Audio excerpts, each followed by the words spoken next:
Hey everyone, Carl Larson here, and in this video we're going to go through all the quirks and things you need to know about the Television Studio HD8 ISO Blackmagic switcher.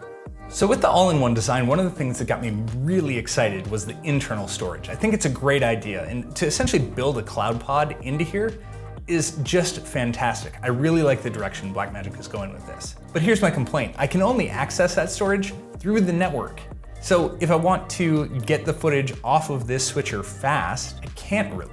In my own tests, I found that I got about 80 megabytes of write and about 100 megabytes of read. It would be great if you could access that same drive for faster offloads through USB. Next weirdness, grab still. I was so glad when Blackmagic announced that this feature was going to be there because it's something you should be able to do. It's just something switchers should do. So I press grab still, I've got a still, but it's a whatever's on program. I hardly ever want to grab a still off a program. The only way to actually get like your graphics computer, you're gonna have to go to that source, put it on the air, hit grab still, and go back off. And if you're mid-show, you just can't do that. So I really wish grab still had a menu, and that grab still would allow you to say which source you're going to grab your still from. That would be a really great upgrade. So here's another quirk, and something I actually really like about Blackmagic switchers, even compared to the big switchers that I'm doing my jobs on. You can put a multi-view down in Auxes, but there's something weird with it. So if you can see on Auxes 1, I'm sending camera 1, and if I send multi-view down it, it goes black. Well, that's weird. I'd like to see what I'm sending down that Auxes so I can monitor it. So here's my workaround. I really like being able to toggle through everything. If I want to send a multi-view somewhere, I've taken the multi-view out and looped it right back into 8, and I just call that multi-view receive. Now when I send that anywhere, I can actually see it in my multi-view that I'm sending multi-view. I want to see what's going down that Auxes. And if I want to send a multi-view somewhere, I want to see this being sent, not that it's blacked out. So the thing that makes this switcher great is this record button right here. It's a 9-channel recorder. Records every SDI in and my program cut. But it doesn't record a couple things. One, it doesn't record internal sources. So if I go to Media Store, if I pick Media Player, it will take that JPEG and record it into the file, and it will put that as a still in my media bin in the actual video ISO recording. But it doesn't record my super source, and I wish I had the option of doing that, even if it meant that I wouldn't have one of my other sources recorded. The other thing it doesn't record is the multi-view. Sometimes the best instructional material that I get to use is I like to review multi-view with my crew. So I can give them instruction of, hey, this went well, this is how we should have set this up. The only way that you can record multi-view is to take an out, loop it back into an in, which is what I'm doing on input 8 here. It doesn't mess up camera control or anything like that. It's totally fine. It's not gonna nuke your system. For recording, you need to know you're not getting super sources, you're not getting multi-view, and here's another big thing that you need to know. If you're using the interlaced format, you simply can't record at all. So I think it gives you a program, but all internal ISO recording just doesn't happen when you have an interlaced source. So 50i, 60i, ain't happening. The camera page, first of all, this only works with Blackmagic cameras. This is Blackmagic Camera Protocol, so it's gonna talk to Blackmagic cameras. If you're using something else, it's not gonna work. When I hit preview, I can toggle through my cameras, and it's gonna bring up all of the settings for that camera on the camera control page. So there's 3 pages here. One is gonna have iris and pedestal, gain, those sort of things. And so I can gain the camera up, bring it back down. I can actually focus, which is pretty crazy. So if I wanna focus deeper, focus closer, I can do all that, but here's where things get really interesting. When I go into the other pages, if I'm trying to match cameras, I can see exactly what my camera settings are doing. I've got lift, gamma, and gain with individual color channels. And at first when I started working on the camera page, I couldn't figure out what these little dots here meant. And I was like, well, this is frustrating because if I go over here, for example, to white balance, the complementary side control to that is tint. And I'm like, there's no tint on here. It's great we have white balance, but I want tint as well. If I press Alt here, I can get to those other settings.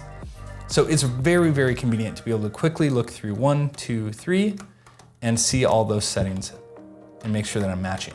Similarly, I'm gonna go into my lift, gamma, and gain, and oftentimes I might tweak those colors a little bit, but if I press Alt here, I get the white. And now I can see, really get in, and let's say on this overhead shot, again, I just wanna lift kind of the mid-tones. I can get in on that and make some adjustments here and really kind of have granular control. It seems that there's a glitch right now with the system. So On Auxes 1, if I hit multi-view 1, I lose camera control. Now this might just be my cameras, I don't know. As far as I can tell, when I'm setting multi-view down Auxes 1, I lose camera control. So let me show you what that means. So I'm gonna go to camera 1 here, my main camera I'm talking to, and I'm gonna switch back over to my iris. So I'm gonna take that and I'm just gonna close it down. And you can see the value is changing here, f8, but the picture hasn't changed, nothing's happened. Soon as I switch off of multi-view on Auxes 1 and back to any source, so I'll just send camera 1 down that line, now when I touch this knob, it's gonna jump to what that value is. So you can get a really ugly jump on the air if you're not careful. So I think it's just something they can figure out in software. It needs to be dealt with, but I was playing with this and setting things up and I said, why is camera control not working? And I was able to isolate it to multi-view down Auxes 1. It doesn't affect Auxes 2, it's just Auxes 1. That's a little thing you gotta know to make sure that you can still shade your cameras. One of the most talked about features on this switcher, on the HD8 ISO, was the audio page. And I think overall, this is my favorite section of the switchers. Things you need to know. You can go in on any channel and you can adjust the level. You get really great feedback. You can see my channel is coming in right there and I can turn it up, I can turn it down. And it's just really nice to have this. I can pan, I can get it at EQs. I can do a lot of really interesting things here. And there's multiple pages. I can go through any source here and I can bank through. I can see my MADI inputs and any input on the whole switcher. I can see the levels, the pan, the EQ, compression, limiting, gates, all the cool stuff that is really gonna help with audio processing. And with so much emphasis on audio processing, it blows my mind that when you hit the master button over here, I can't get to the compressor on the master. I can't get to the limiter on the master. I can't get to the EQ on the master. Why? That's just crazy to me. Even if I hit the Alt button, I can't get into it. And I really think that, I mean, that's the thing. If I'm not mixing a full thing on the switcher, if I'm not a dedicated audio mixer and getting in and getting all tweaky on this stuff, the one thing I'm gonna be doing is I'm gonna put compression and limiting on my master to make it loud enough. And I can't do it from here. I just wish there was a better way to do that. A lot of times the audio will be coming back to me over the XLRs, into those XLRs, so I can go into I have to get out of master, and I can go into my sources here, I can bank over, and I can see my XLRs, and then I could do all of those things right here off of XLR. I can select it, I can select XLR, and I can do that. But if I'm in master, all of these things are locked out, and they really shouldn't be. I should be able to hit Alt or something to be able to get me into those menus. I'd really, really like to see that happen. This next thing might sound gripey, but give me a second. I think you actually need more buttons on this thing. So, for example, I love that there's two Auxes and I can easily select in between them. Even on the big Constellation panel, on the multi-ME panels, I would love to have an addition of something like this. I usually use a Stream Deck to kind of route my Auxes because the only way to do it is kind of counterintuitive. You have to go into the Auxes and then you have to dial through here, and it's just not quite as intuitive as I'd like it to be. I want to be able to push, source, go. I want to switch and output quickly and have access to all of it, not feel like I have to dig through a menu either in software or in the hardware here. There's all this space up here and I wish we'd just use this space a little bit better. So for example, I think it would make a lot of sense to add 4 more buttons up here. So I can do camera 1, 2, 3, 4, which is my 3 cameras and my Mac, but then 5, 6, 7, 8, program, multi-view, and preview. So when I press multi-view, it toggles the multi-view. If I press it again, it goes to preview, and then I can route anything else back out there.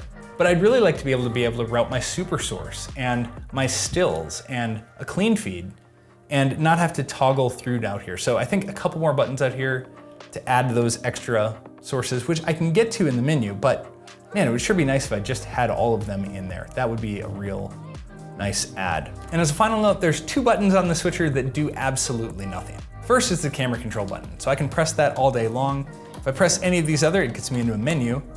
If I press camera control, it doesn't bring up anything. I have a camera control button here, which brings me into the camera control page. And again, that follows preview, which is super great. But what does that button do? I don't know, it doesn't make any sense. And ARM over here. ARM, it says in the manual, will be for some future expansion, but we don't know what that is. So this button and this button do nothing. Well, there you have it. There's all the weird quirks so far that I've discovered that'll hopefully save you a little bit of time on the switcher. Again, all in one, it's a great setup. You just need to know some things about it that are weird. And hey, that's part of the fun of doing live production, is knowing how your equipment works and then making a great show using what you have. So until next time, I'm Carl Larson. I'll see you later. If you're looking for more live production tips and tricks like what you've seen today, check out our website at Pavement.media. There we have a full course called The Fundamentals of Live Production, where we teach the fundamentals of live production. Things that everyone needs to know regardless of the equipment that they're using. Things that are applicable to every team of any size. Fundamentals that do not change over time. I think you're really gonna enjoy it. And if you wanna see a free lesson, just go over to our website, sign up for the free lesson, and you can have access to the course immediately. So again, thanks for watching. I'm Carl Larson. I love doing this with you. Thanks for watching. I'll see you later.